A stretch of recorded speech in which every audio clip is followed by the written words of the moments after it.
Imagine it was 1933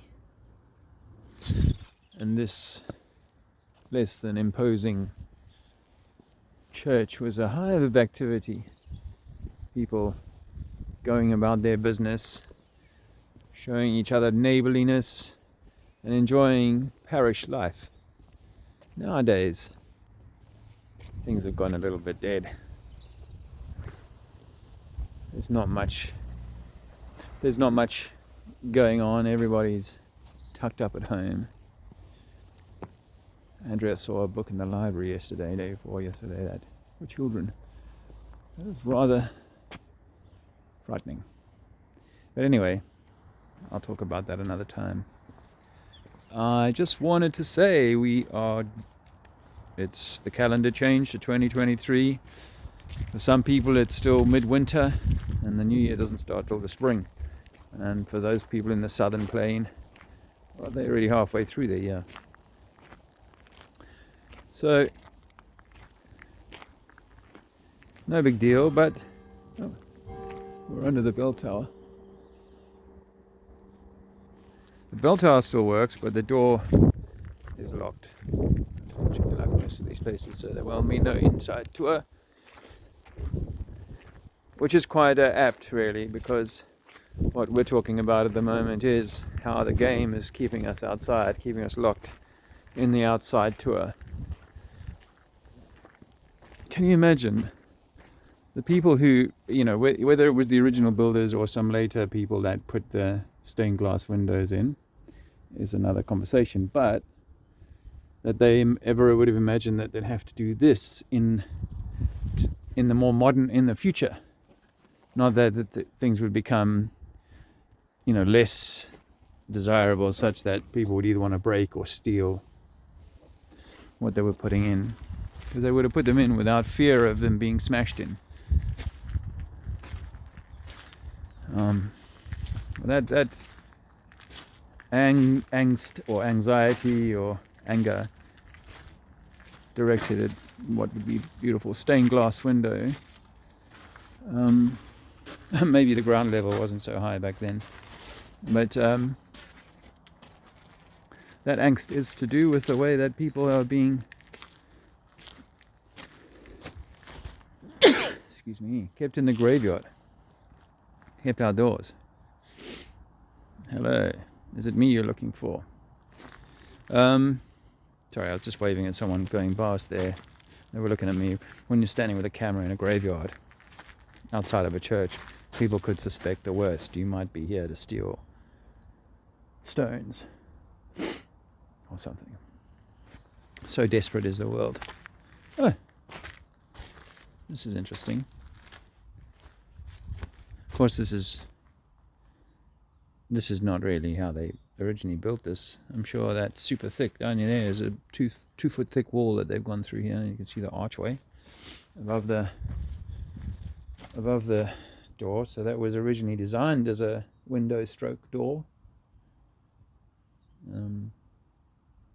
But of course, it's just like all of them that you see, poor thinking, planning, because these steep steps are pretty precarious, but they're a trap for water and other stuff. So just this little church decided it would do that. This is probably later addition to the original building. But yeah, we're being kept outside in the graveyard. Going through rabbit holes of the dead and dusty.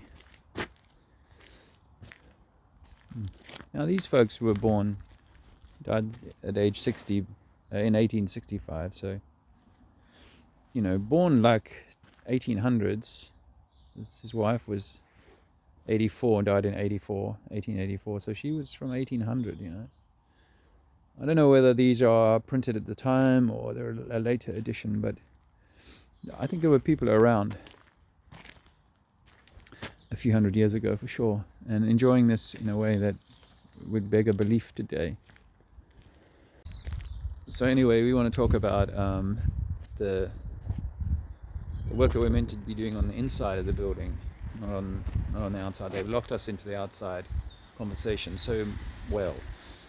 and we need to decouple from the outside story much more. Yes, that doesn't mean we don't want to improve the lot, but at the end of the day, as you can see with the last few years of strangeness, you can't really force people. You just have to be not drawn into the outside story, because in a work of self-healing, self-repair is why you're here. It's a soul journey upwards, and or not, but that's really where I want to, and Andrea and I want to focus our attention. So we're going to be talking on Brian Staveley's channel. I'm not sure which one of his stable of channels will be on, but I'll put a link out soon. You can check that out. It's 2 days from today, so it's the 3rd, 8 p.m. UK time, 3rd of January, 8 p.m. UK time, which is obviously much earlier in the day for Americanos. So, there's a tiny little door here. It reminds me of the door I saw the other day, and really that's less than 2 foot. That's much less than 2 foot.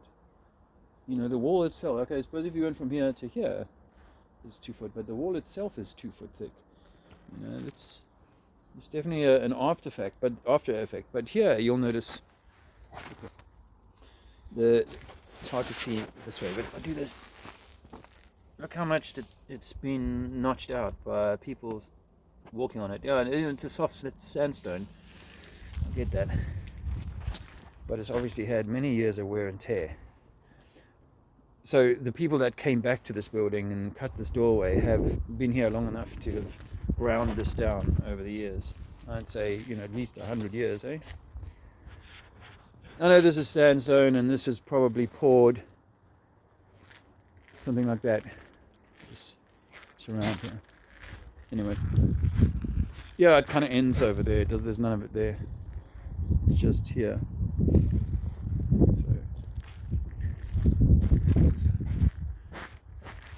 Okay, well anyway, I just wanted to let you know about that, and that the inner work is the work. The inner work is the work. Finding stillness, finding